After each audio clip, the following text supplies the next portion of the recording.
He's a skilled assassin between the ropes. A boxer's mind in a bruiser's body.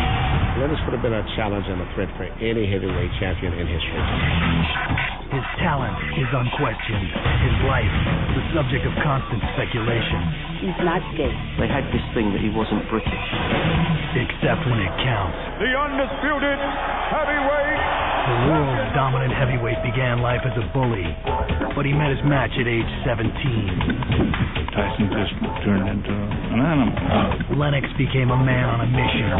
He said, "You and I are going to be champions and we're going to meet."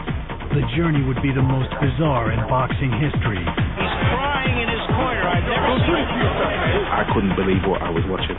He would emerge as a gentleman among brutes and buffoons. Tyson is the last misfit in heavyweight boxing. The man who destroyed the myth. This is Lennox Lewis. Beyond the Glory. Absolutely outstanding.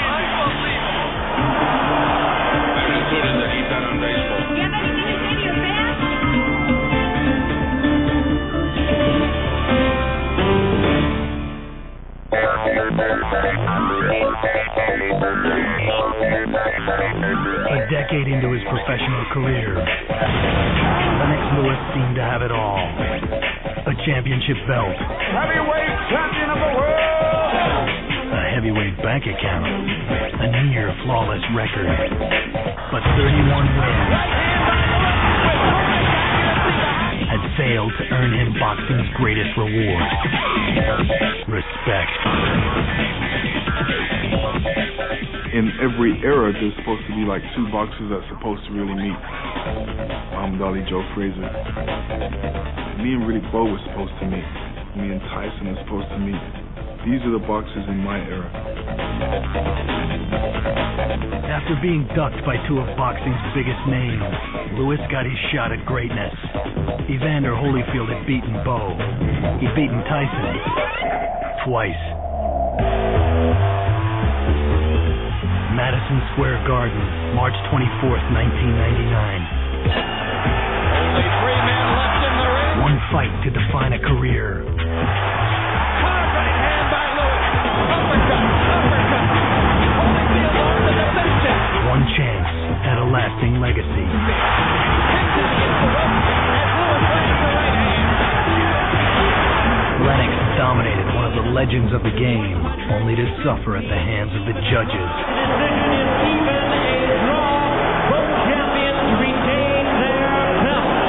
I was in disbelief, disarray. I just couldn't believe that could happen. That is, ladies and gentlemen, a travesty, an outrage, a highway robbery. The draw left Holyfield the world champion, but the fight earned Lewis more respect in and out of the ring than he had ever won in victory.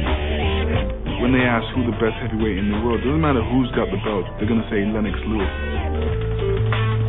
In a sport notorious for corruption and unsavory characters, Lennox Claudius Lewis has long been the exception. A man of character, courageous in the ring, cautious and calculating in real life.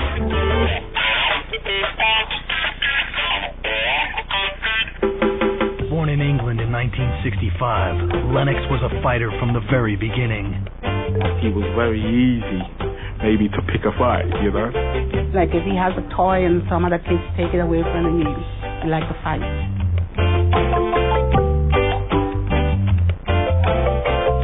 He grew up in London's tough East End, playing soccer with his half-brother Dennis. Their mother, Violet, worked nights as a nurse and spent her days trying to discipline two budding hooligans. He's always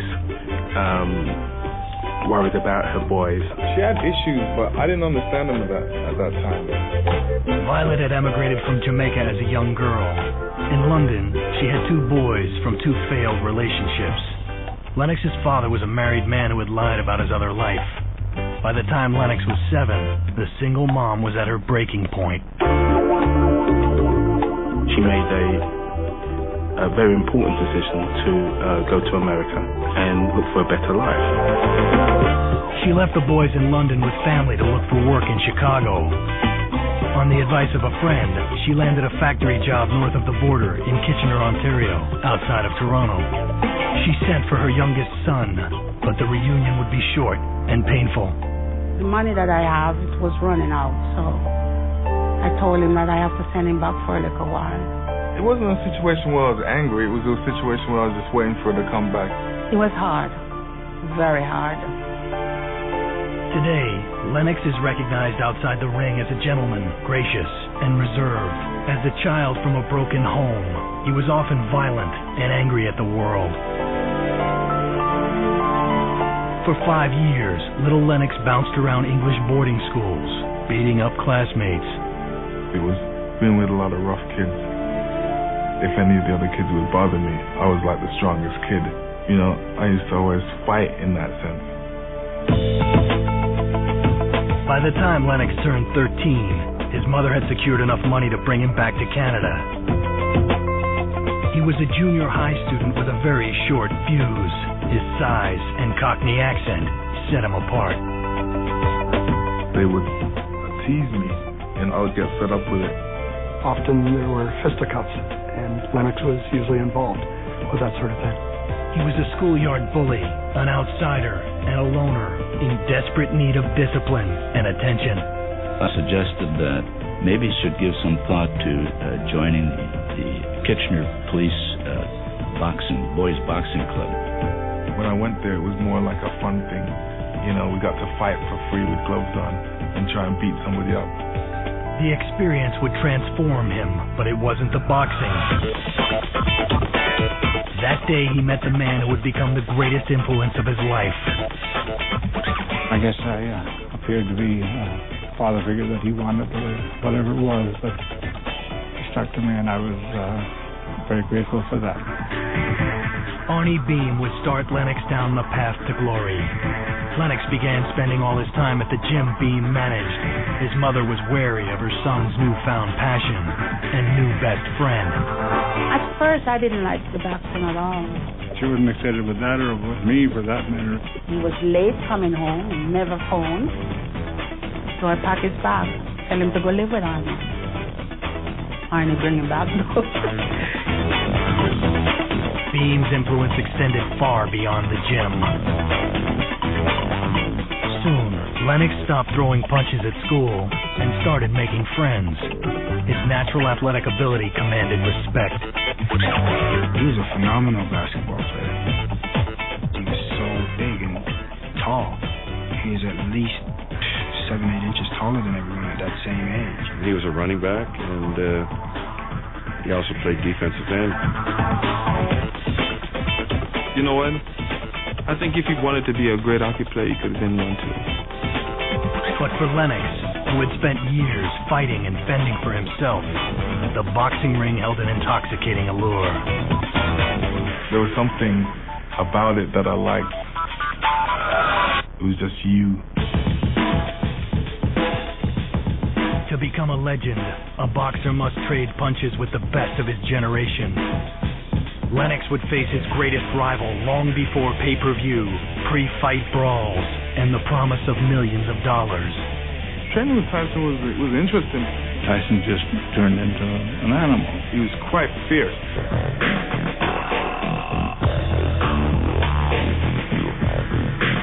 He would become Great Britain's best boxer in more than a century. But Lennox Lewis learned the sweet science far from London's hallowed halls where boxing was born. The troubled teen came of age in Canada under the tutelage of a part-time boxing instructor named Arnie Beam. There are a lot of people who told me I'm wasting my time and that he's not motivated and so on, but they didn't see the man that I saw. I saw the will to win, all of the qualities of a champion. Lennox fought for 3 years without ever tasting defeat. His schoolmates became sparring partners. They could not believe his progress. Being me to the point where I was seeing stars, I never thought he could ever do that to me, you know.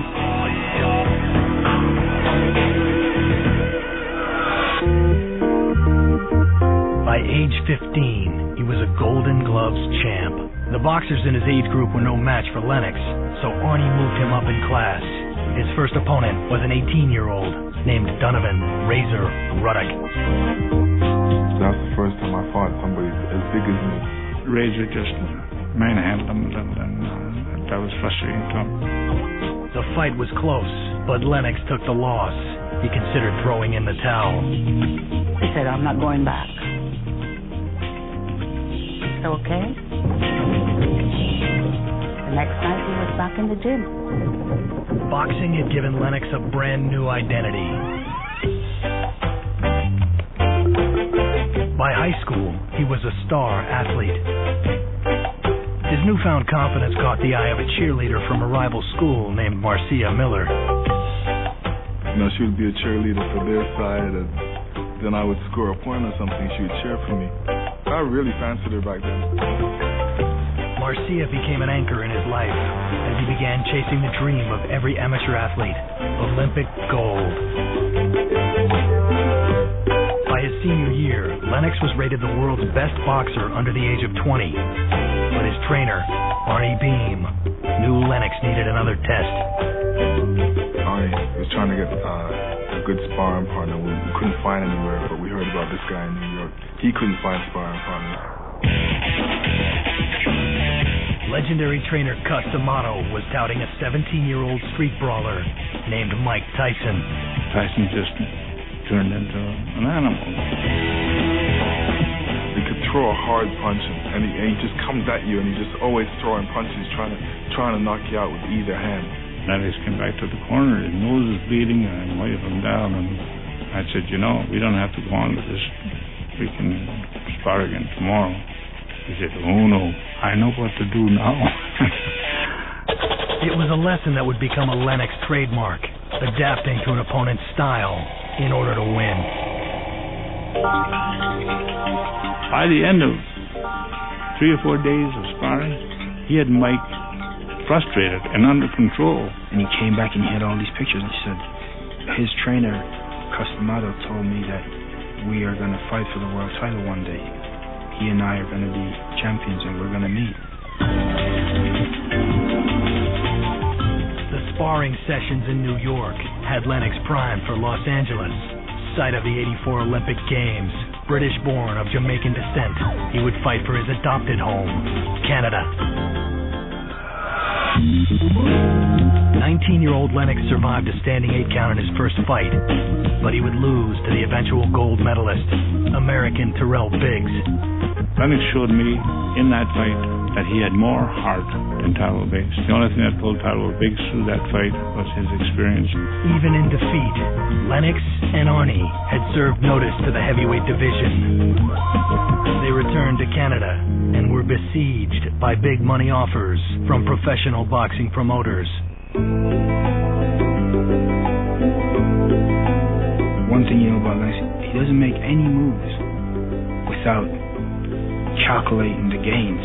At that point, I was taking chess real serious, so that kind of helped me as far as what I wanted to do and what I wanted to achieve. At 19, he developed a long-range plan for his life. His only concern was for his mother, Violet.